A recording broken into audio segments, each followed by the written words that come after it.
he's got a sizable force, as you can see. Bloodletters, a Crusher, Heretics, and Chaos Space Marines. He really doesn't need all of that to take on what the Eldar currently has, which is essentially just one squad, a suppression cannon, and a vehicle. He should really have better map control right now. Always be capping your points. You know, ABC. Always be capping is the rule of Dawn of War 2. These Bloodletters were recently purchased. Excellent use of the phase out right there. That grenade would have done some significant damage to the Bloodletters, but unfortunately for Irresistible Force, TemperTester hit the phase out, which makes the Bloodletters do and receive no damage. This a squad of Warp Spires was purchased immediately and has aspect, so they can go in and haywire this Blood Crusher. At its current health, it'll be instantly dead as soon as that haywire grenade goes off, so that's a good purchase. It also slows in case it does survive. It won't be difficult for the Wraith Lord to close in and finish the fight.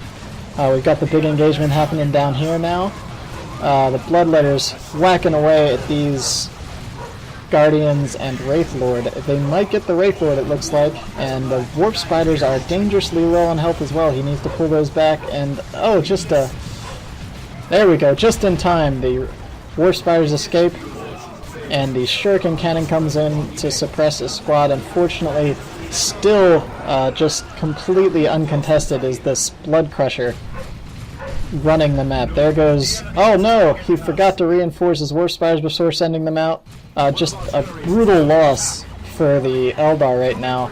Somehow, as you can see, despite having pushed Irresistible Force into his base, TemperTester ultimately playing very well, except for map control. Cap with all your squads, just shift-click, you know, find one capping squad and shift-click the whole map if you need to. Just find a way to keep that map. You've got the Eldar trapped in his base, his heroes down. He is down to one squad with a vehicle on them that they can do nothing about. He should really own this entire map by now. Our Warlock has gained the lever. A grenade to try to deter the Blood Crusher a little bit, but didn't quite pull it off. He's now falling back, it looks like. An Altarch was called in, it looks like, and killed a Heretic squad that was capping up here. Excellent use of the Altarch, and her myriad of abilities and buffs might help out, but I feel like this is going to be a bit little too late here. You can see just the army compositions here on the bottom bar is brutally in TemperTester's favor. The Altarch's still going to go around and cap and bide some time. That's definitely a tool at the Eldar's disposal, is just to decap as much as possible and bide time. Fleet of Foot gives you excellent map control and movement. Looks like Irresistible Force finally brought a Bright Lance. Tired of this Blood Crusher.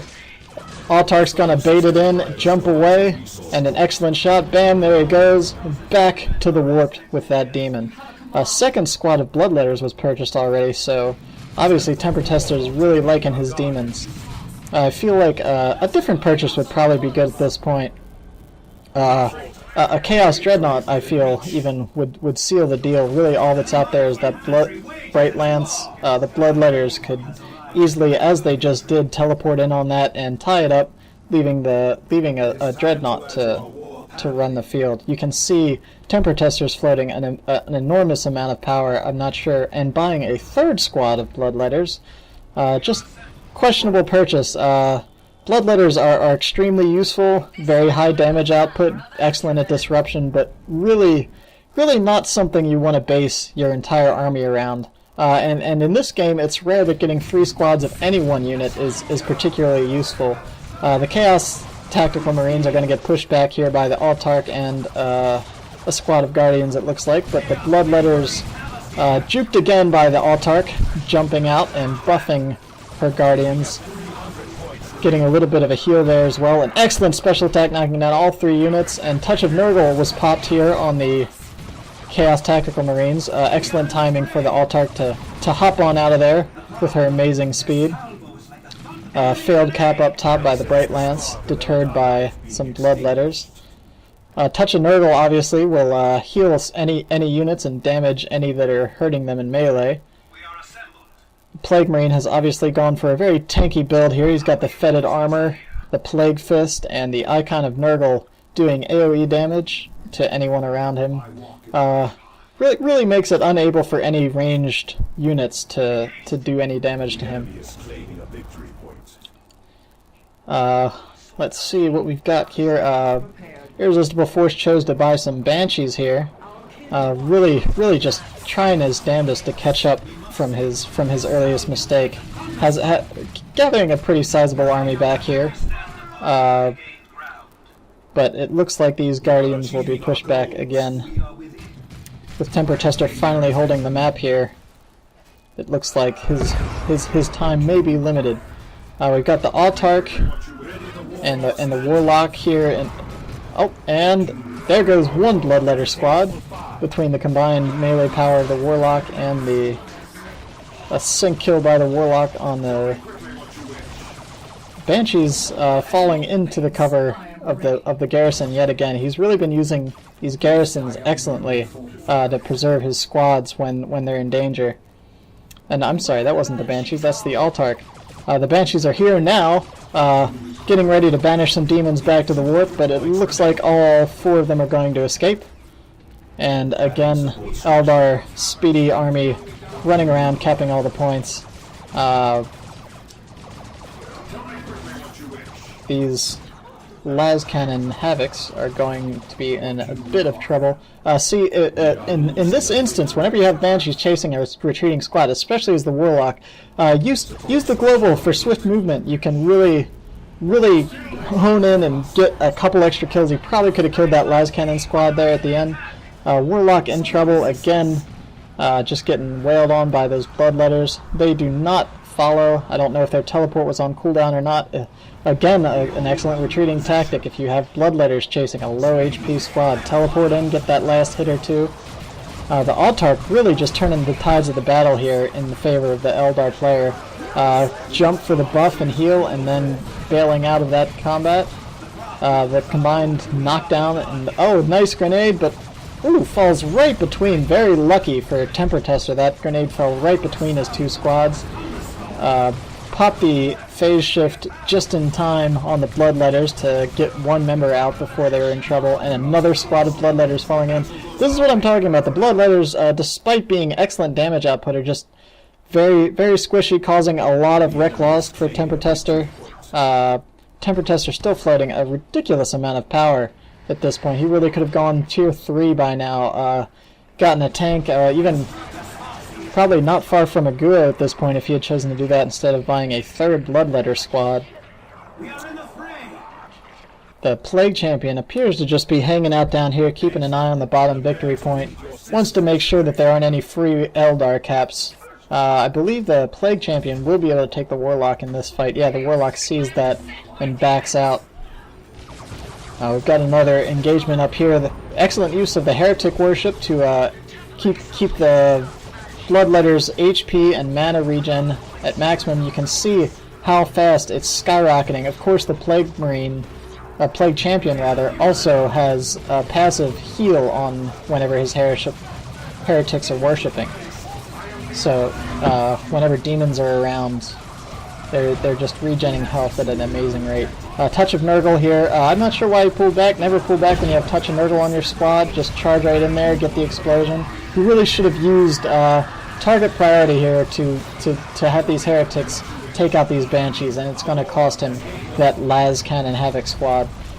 It looks like the Warlock might be in trouble yet again, but for some reason, the target prioritization here, he should have had those Bloodletters finish off this Warlock. But either way, he caused a lot of damage. Good engagement for TemperTester, the Plague Champion. Could have caused some more damage if he had just reassigned. There's the teleport kill, and those Banshees are just barely getting away with 9 HP. 1 Banshee limping back to base. Second squad of Warspires now purchased. TemperTester's really given him the opportunity to pull this match back, and again, just buying more Bloodletters. I'm not entirely sure why. Perhaps he just likes the demon synergy with his worship that he was using earlier, but just not a good choice. This 4 squad of Bloodletters that he's purchased, and really at this point, anything other than those would have been a better purchase.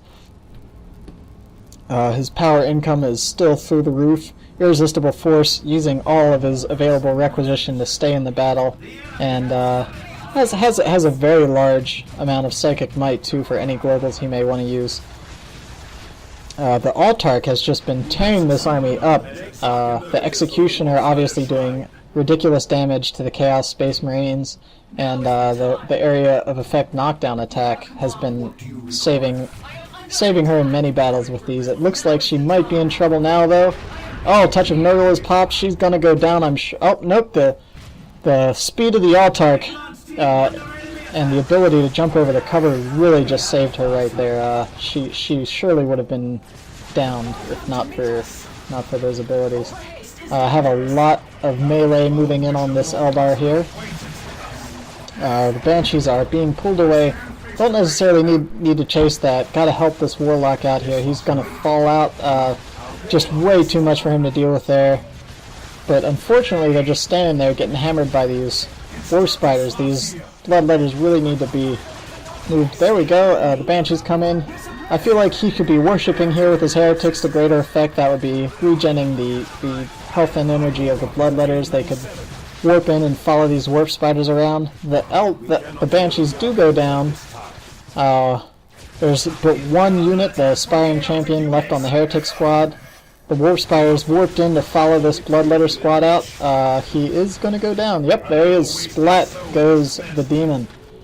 The Warp Spider is going to be able to take out also this one last Aspiring Champion. He was worshipping to the wrong gods, apparently. And the Warp Spider is just doing ridiculous damage. I'm not sure why TemperTester is allowing him to do that. Should have either just fallen out or attacked them. One way or another, make the decision. The Plague Champion, meanwhile, has gone down to a squad of Guardians. I'm not sure if he had him stopped and holding position, or whether he just wasn't watching, being distracted by the battle at top. Irresistible Force has done an excellent job of turning this battle back into his favor. Not quite killing this Bloodletter squad. That Altark's going to have to get out of there. The enemy is claiming a victory point. Brightlance did go down to a squad of Bloodletters, but there are still two of those on the field, and the Warlock and Altark combo here are gonna make short work of these Chaos Space Marines. 26 to 92. It's going to be a really tight battle. I honestly expected Irresistible Force to go down here pretty much as soon as he lost everything in his army minus the Guardian squad, which is still alive and kicking. A level 4 Guardian squad. Veteran C like that is nothing to laugh about. TemperTester has just decided to get Bloodletters and nothing else, and really giving Irresistible Force a chance to counter that specifically. The Warlock and Altark have been just annihilating. There goes the last two squads. Irresistible Force calls the GG, and TemperTester concedes. That was pretty interesting. I expected TemperTester had that game, and he just let it go. Some poor choices in unit purchases in Tier 2, and some just bad judgment calls once the Altark and Warlock had their melee synergy going on there. The Altark, obviously pretty much on her own, swung that battle into Irresistible Force's favor. But anyways, that's the cast. Hope you enjoyed it. A few more of these, and I'll probably start posting these up on Games Replay for all to see. Thanks a lot. If you liked it, feel free to subscribe to my channel. I'll have more casts up soon. Thanks for watching.